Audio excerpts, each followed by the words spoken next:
বন্ধুরা, আজকে কিন্তু কোনো ভিডিও নেই, মানে ঘরের কাজ সংসারের কাজ কোনো কিছু দেখাচ্ছি না। তো গিয়েছিলাম একটুখানি ঘুরতে, মানে বুঝতেই পারছো কোথায় গেছিলাম। তো দীঘায় গেছিলাম একটুখানি ঘুরতে। তা একটু তোমাদেরকে না শেয়ার করলে তা হয় না, তো যার জন্য তোমাদের কাছে একটুখানি শেয়ার করলাম।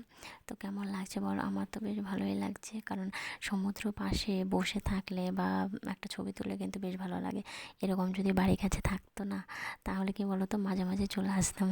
আর কী করবো বল? আর এদিকে দেখো, ছেলে কিন্তু খেলা করছে বেশ। আর এখানে এসেছিলাম, তোমার হচ্ছে গিয়ে মোহনাতে এসেছিলাম সকাল সকাল। তো হচ্ছে গিয়ে বড়মশাই হচ্ছে মাছ দেখছে আর কি, মাছ দেখছে, হয়তো নেবে। তো আমি এখানে একটুখানি দাঁড়িয়ে আছি এই সমুদ্র পাশে। ভালো লাগছে মনটা। কী বলো তো, মাঝে মাঝে একটুখানি মানে ঘোরা দরকার। সবসময় তো কাজের মধ্যেই তো থাকি, এক সংসার নিয়েই থাকি, তাই না? তো হচ্ছে মাঝে মাঝে একটুখানি না ঘুরলেও হয় না।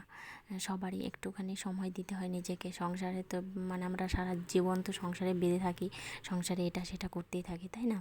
তো যার জন্য হচ্ছে গিয়ে একটুখানি ঘোরা, মনটাকে বেশ ফ্রেশ রাখা ভালো। মানে একটু ঘুরলে পরে কী বলো তো, মনটা ভালো লাগে। তারপরে এদিকে দেখো, মন্দিরে চলে এসেছি, জগন্নাথ মন্দির। হচ্ছে গিয়ে সুন্দর করেছে, খুব সুন্দর করেছে জায়গাটা। মানে ভেতরেও খুব সুন্দর লাগছিলো, আর বিশেষ করে রাতে গেলে না আরও বেশি ভালো লাগে। তো হয়তো ফটোতে তেমন সুন্দর লাগছে না ভিডিওতে, কিন্তু কাছের সামনে থেকে দেখেছি তো খুবই সুন্দর। বেশ ভালো লাগলো, কতক্ষণ বসেও ছিলাম, মনটা বেশ ভালো লাগলো, আর ঠাকুরগুলো খুব সুন্দর হয়েছে। হ্যাঁ।